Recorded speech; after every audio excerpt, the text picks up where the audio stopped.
Welcome to Kidstones.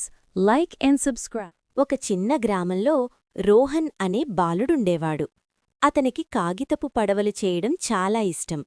ఒక వర్షపు మధ్యాహ్నం అతను ఒక నీలిరంగు పడవను మడిచి దూరంగా వెళ్ళి కథలతో తిరిగిరా అని చెప్పి వాగులో వదిలాడు. రోజులు గడిచాయి. రోహన్ ఆ పడవను మర్చిపోయాడు.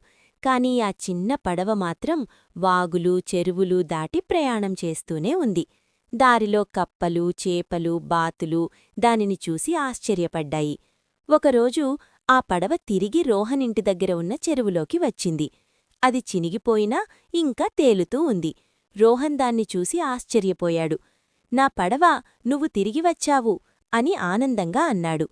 అతను దాన్ని జాగ్రత్తగా తీసుకుని నువ్వు నీ వాగ్దానం నిలబెట్టుకున్నావు అని చిరునవ్వుతో అన్నాడు. నీతి: ప్రేమతో చేసిన వాగ్దానాలు ఎప్పటికీ తిరిగి వస్తాయి.